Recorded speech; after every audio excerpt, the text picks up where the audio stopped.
isa pala muntikong Pasko. Malayo pa lang. Punong-puno na ang bahay ng dekorasyon. Pero kung naghanap ka ng mura at di naluluma, sa Barangay Valencia, Quezon City, mga kaibigan, marami kang pagpipilian. Tunghayan sa paglingkod bayan ni Karen de Guzman.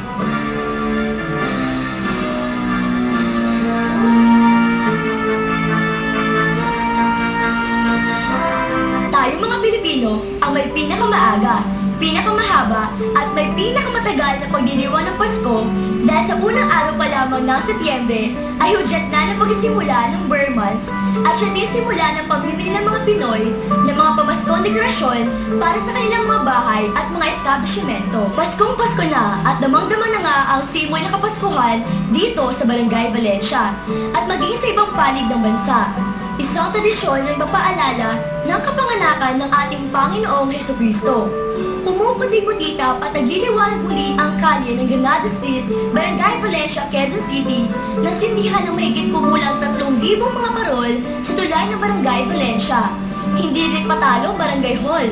Oktubre pa lamang ay napalibutan na ng sari-saring pamaskong dekorasyon. Karamihan sa mga korelista dito sa Barangay Valencia ay taon-taon na nagtitinda dito. Mayroong 23 pwesto ng mga parolista ang dinadayo. Hindi lamang ng mga taga Metro Manila, kundi maging labas nito tulad ng mga probinsya ng Bulacan, Cavite, Batangas, at maging mga Banyaga at Balikbayan na siyang ginagawang pasalubong para sa kanilang mga kamag-anak at kaibigan sa ibang bansa. Sa ngayon ang pinakamabenta yung mga bakal na tulad na itong reindeer. Ang presyohan namin dito 2,500. Ang pinakamura, itong mga small kapis, 1,000. Pumapalo, hanggang doon lang yun. Hindi na siya bababa. Ang presyo ng Santa with Reindeer ay 2,500 pesos. Ang Holy Family ay mahalagang 2,000 pesos. Ang Tala Native naman ay nagkakahalagang 1,500 hanggang 4,500 pesos.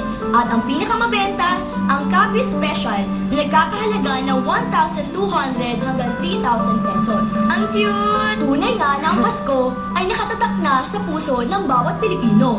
Dahil isa ito sa malaking regalo na sa pamamagitan ng kabutihang na idudulot ng diwang ito, malaking pagbabago makikita sa ugali ng karamihang Pilipino.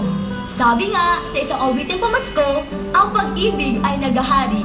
Para sa lahat ng mga Pilipino sa loob at labas ng bansa, maligayang Pasko po at masagana ang bagong taon sa inyong lahat. Karen de Guzman para sa Lingkod Bayang Balita. Maraming salamat, Karen de Guzman.